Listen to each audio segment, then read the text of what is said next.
Hello दोस्त, आज हम शरीर के प्रणाली से जुड़े 25 क्वेश्चन का टेस्ट लगाएंगे और देखते हैं आप कितने टेस्ट में कर पाते हैं। ठीक है, तो क्वेश्चन को हम शुरू करते हैं। तो क्वेश्चन नंबर 1, मनुष्य में कितने हड्डियां होती हैं? मनुष्य में कितनी हड्डियां होती हैं? 212, 206, 202 या 200। तो इसका राइट आंसर होगा ऑप्शन बी, 200। ठीक है, next question number 2। Question number 2, नवजात शिशुओं में हड्डियों की संख्या लगभग कितनी होती हैं?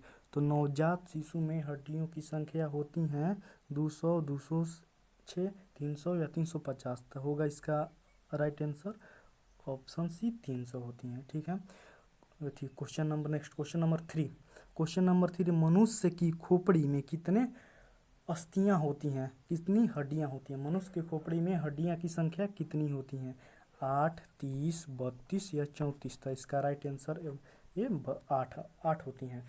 तो मनुष्य की खोपड़ी में 8 अस्थियों की संख्या 8 होती हैं। ठीक, नेक्स्ट क्वेश्चन नंबर 4, मनुष्य के शरीर में पसलियां के कितने जोड़े होते हैं?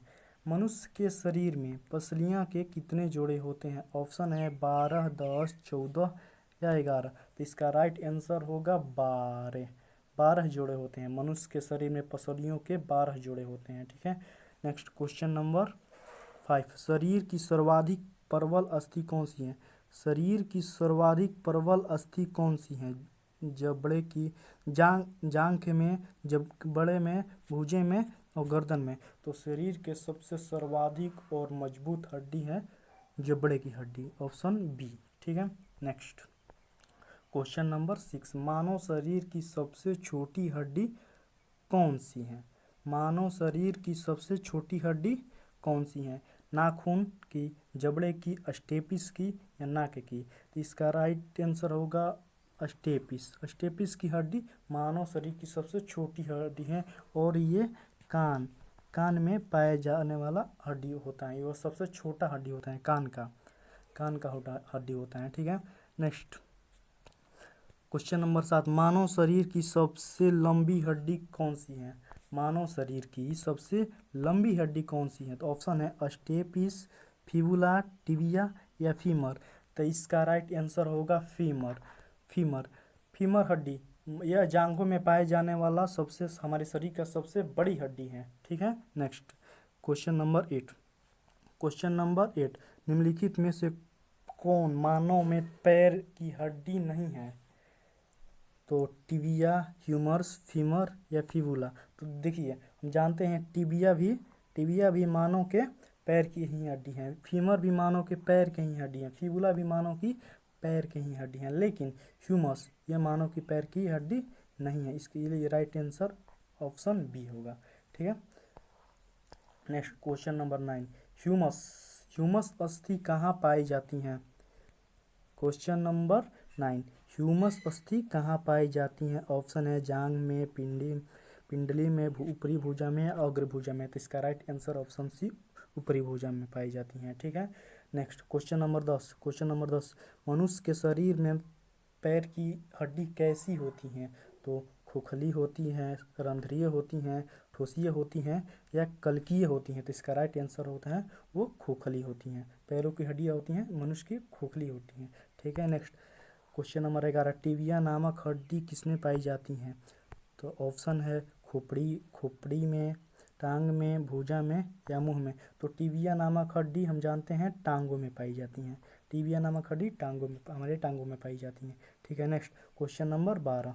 क्वेश्चन नंबर, मनुष्य शरीर के किस अंग की हड्डी सबसे लंबी होती है? मनुष्य शरीर के किस अंग की हड्डी सबसे लंबी होती हैं? तो मेरुरट की, जांघ की, रीवर की या भुजा की? तो सबसे लंबी हड्डी होती हैं जांघ की हड्डी होती है, जिसको हम फीमर बोलते हैं। नेक्स्ट क्वेश्चन नंबर 13, दांतों और हड्डियों में पाए जाने वाला तत्व है? दांतों और हड्डियों में पाए जाने वाला तत्व है कौन कौन होता है? तो पोटेशियम एवं कैल्शियम, कैल्शियम एवं मैग्नीशियम, कैल्शियम एवं फास्फोरस एवं सल्फर। तो इसका right answer option C, calcium एवं फास्फोरस होगा। ठीक है, जो हमारे दांतों और हड्डियों में पाया जाता है। ठीक, नेक्स्ट क्वेश्चन नंबर 14, वृद्धावस्था में मनुष्य की हड्डियां क्यों कमज़ोर होने लगती हैं? तो वृद्धावस्था में मनुष्य की हड्डियां क्यों कमज़ोर होने लगती हैं? ऑप्शन है आयोडीन की कमी के कारण, लोहे की कमी के कारण, कैल्शियम की कमी के कारण या कोबाल्ट की कमी के कारण। तो इसका right answer option C, calcium की कमी के कारण वृद्धावस्था में हड्डियां कमज़ोर होने लगती हैं। नेक्स्ट क्वेश्चन नंबर 15, अस्थियों में सर्वाधिक मात्रा में कौन सा लवण पाया जाता है? तो अस्थियों में सर्वाधिक मात्रा में कौन सा लवण पाया जाता है? तो calcium sulphate, sodium chloride, ferric nitrate, magnesium carbonate. तो इसका right answer calcium. Calcium sulphate जो होते हैं हमारे शरीर में, हमारे शरीर नहीं, हमारे अस्थियों में, हमारे हड्डियों में सर्वाधिक मात्रा में पाए जाने वाला लवक है। Next question number 16, question number 16 हम देखेंगे कि अस्थियों और पेशियों को आपस में जोड़ने का कार्य कौन करता है?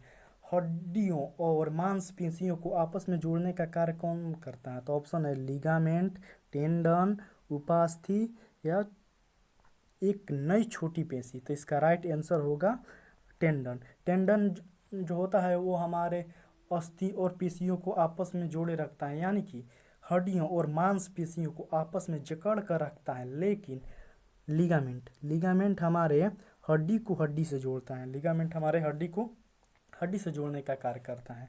तो ठीक, नेक्स्ट क्वेश्चन नंबर 17, मनुष्य के जीवन काल में कितने दांत 2 बार विकसित होते हैं? तो मनुष्य के जीवन काल में कितने दांत 2 बार विकसित होते हैं? तो ऑप्शन है 4, 12, 20 या 28। तो इसका राइट आंसर 20 दांत मनुष्य के जीवन काल में 2 बार विकसित होते हैं। ठीक है, next question number 18, question number 18 कहता है कि मानव शरीर में पाचन का अधिकांश भाग किस अंग में संपन्न होता है? मानव शरीर में पाचन का अधिकांश भाग किस अंग में संपन्न होता है? पैनक्रियाज, बड़ी आंत, छोटी आंत या आमाशय। तो मानव शरीर में पाचन का अधिकांश भाग किसमें संपन्न होता है? तो छोटी आंत में संपन्न होता है। ठीक है, next question number 19, question number 19, मनुष्य के पाचन क्रिया कहाँ से प्रारंभ होता है? मलाशय से, आमाशय से, मुखय से या पक्वाश से।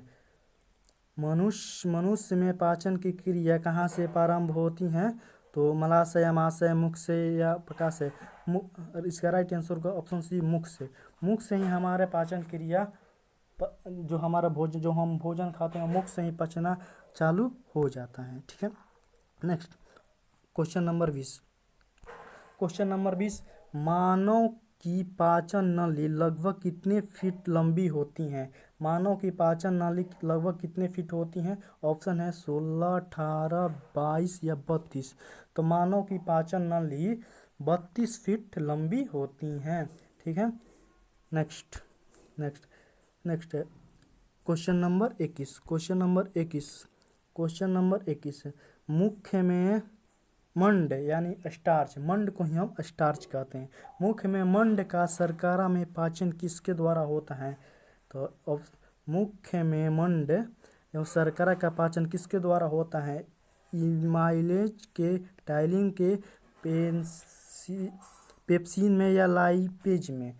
तो इसका राइट आंसर टाइलिन होगा। टाइलिन में मंड यानी शर्करा का पाचन होता है। इसका ऑप्शन है टाइलिन।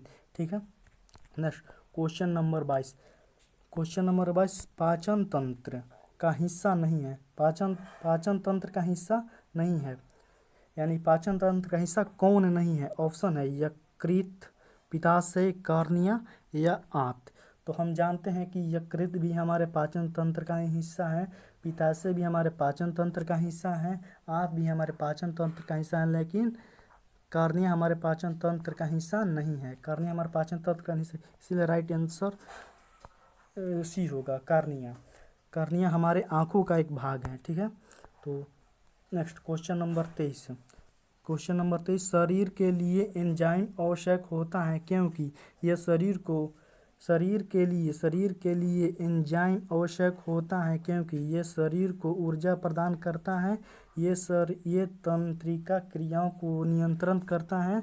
ये शरीर के रचनात्मक भाग हैं, या ये सभी जीव रासायनिक क्रियाओं के उत्प्रेरक का कार्य करता है। तो राइट आंसर ऑप्शन डी होगा। ठीक है, नेक्स्ट क्वेश्चन नंबर 24। दूध प्रोटीन को पचाने वाला एंजाइम है पेप्सिन, ट्रिप्सिन, रेनिन या यूरोप्सिन। तो इस दूध प्रोटीन को पचाने वाला एंजाइम, इसका राइट आंसर है रेनिन, ऑप्शन सी रेनिन। ठीक है, नेक्स्ट क्वेश्चन नंबर 25। अधिकतम पोषक तत्व रक्त में कहाँ से अवशोषित किए जाते हैं? अधिकतम पोषण तत्व रक्त में कहाँ से अवशोषित किए जाते हैं? ऑप्शन है बड़ी आंत, मुख, छोटी आंत या पेट। तो इसका राइट आंसर होगा छोटी आंत। तो चलो दोस्तों, आज का वीडियो कंप्लीट होता है और मिलते हैं हम अब नेक्स्ट वीडियो में। ठीक है।